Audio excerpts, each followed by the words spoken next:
Hey there, friends. Imagine this.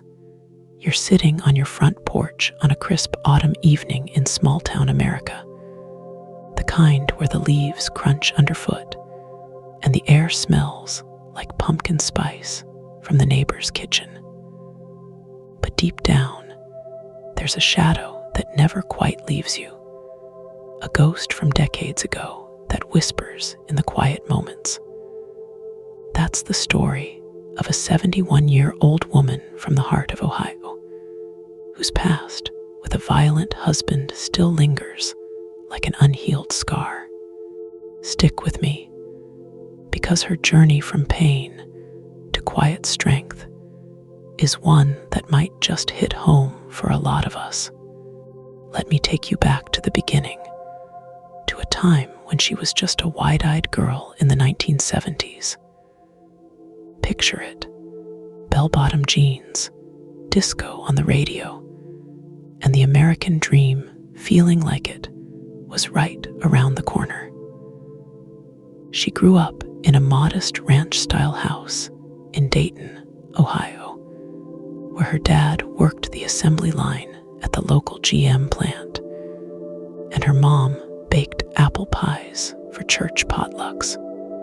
Life was simple, predictable Friday night high school football games under the floodlights, summer barbecues with hot dogs and hamburgers sizzling on the grill, and dreams of a family of her own. She was 19 when she met him at a county fair, the kind with Ferris wheels creaking against the night sky and cotton candy sticking to your fingers.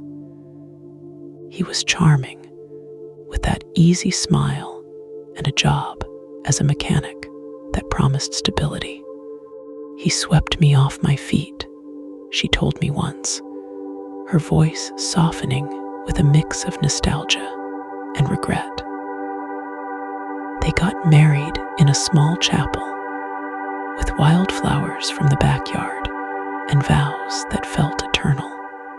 But oh, how quickly things can turn.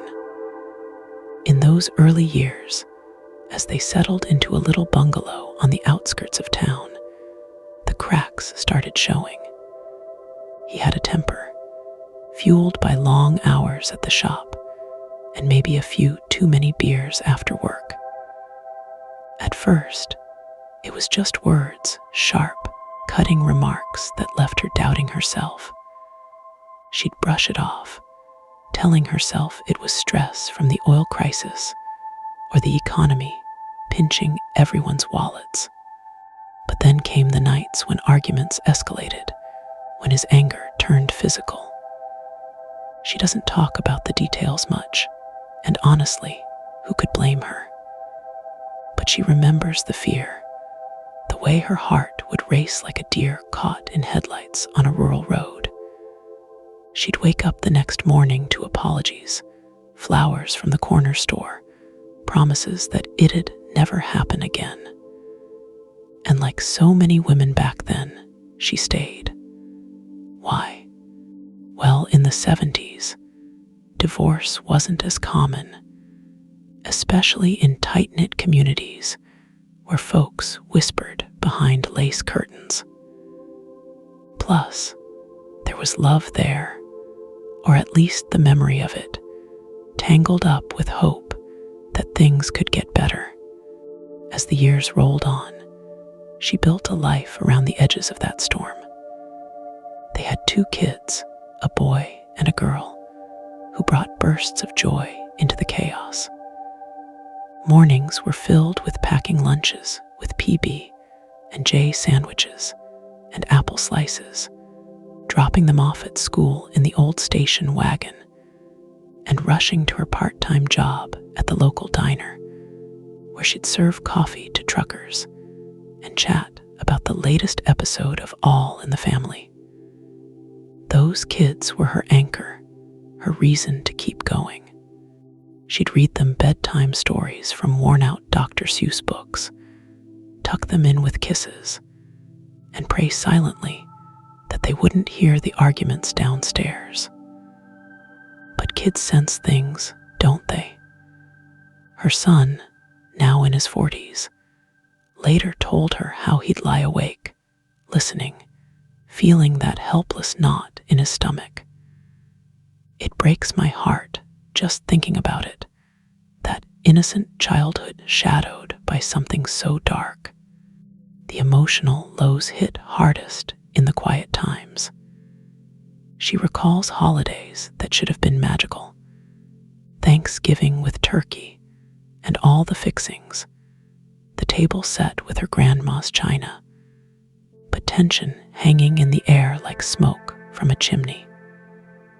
Or Christmases where the twinkling lights on the tree couldn't hide the bruises she covered with long sleeves. There was sadness, sure waves of it, that made her question her worth, her choices. But there was also this deep-seated empathy for him, born from seeing his own rough upbringing, his dad a veteran haunted by Vietnam. "I thought I could fix him," she said, her eyes misty. Isn't that something so many of us do? We pour our hearts into people, hoping love will smooth out the rough edges. And nostalgia creeps in too, for the good days, like lazy Sundays at the lake, fishing poles in hand, laughing as the kids splashed in the water. Those moments kept her holding on, even as the fear grew. But life has a way of pushing you toward change, doesn't it? By the mid-'80s, with Reagan on TV talking about morning in America, she hit her breaking point. One night, after a particularly bad fight, she looked in the mirror, really looked, and saw a woman she barely recognized. Her kids were getting older, starting to mimic the patterns they saw at home, and that terrified her more than anything. With a trembling hand, she called her sister in Cleveland, who drove through the night to pick her up. They packed the essentials into garbage bags, clothes, toys, a few photo albums, and left under the cover of darkness, headlights cutting through the fog on I-70. It was the scariest thing she'd ever done, but also the bravest. No more hiding behind closed doors. It was time to rebuild. The road to healing wasn't straight, friends. She moved in with her sister at first, squeezing into a tiny apartment above a bakery that smelled like fresh bread every morning. She got a job as a secretary at a law firm, typing up documents on an old IBM Selectric, learning to stand on her own 2 feet. The divorce was messy courtrooms with echoing voices, lawyers in suits arguing over custody and alimony. But she got through it, one day at a time. Therapy helped, though back then it wasn't as talked about. She'd drive to sessions in her beat-up Chevy, pouring out years of pent-up pain. And the kids, they thrived eventually. Her daughter became a teacher, shaping young minds in a suburban school, and her son went into engineering, building bridges, literal ones, across the Midwest. Now, at 71, she lives in a cozy condo in a retirement community outside Columbus. Her days are filled with simple pleasures that feel like victories. Gardening in the backyard, where tomatoes ripen under the Ohio sun. Volunteering at the local library, recommending books to wide-eyed grandkids, and weekly bingo nights with friends who have become like family. She has grandkids now, 3 of them, who call her Nana, and beg for her famous chocolate chip cookies. But the past still haunts her, in dreams that wake her at 3 a.m., or when she sees a couple arguing in a parking lot at Walmart. It's that lingering shadow, a reminder of the strength it took to walk away. It shaped me, she says, but it doesn't define me anymore. There's hope in her story, a quiet kind that resonates in the American spirit. We've all got our battles.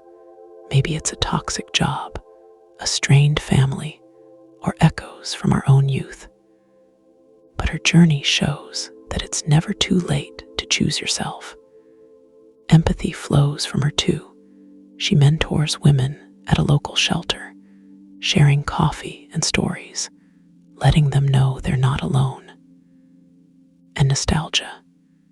It's there in the photo albums she flips through on rainy afternoons, smiling at the good mixed with the bad. So what's the lesson here as we wrap this up? Life's not a straight highway. It's more like those winding back roads through the Appalachians, full of ups and downs.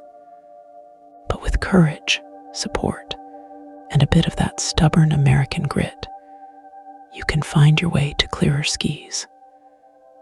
If her tale touches you, maybe reach out to someone who's struggling, a friend, a hotline like the National Domestic Violence Hotline at 1-800-790-97233. They're there 24/7, no judgment, just help. Thanks for listening, folks. Hit that like button if this moved you. Subscribe for more real stories from everyday heroes, and I'll see you in the next one. Take care out there.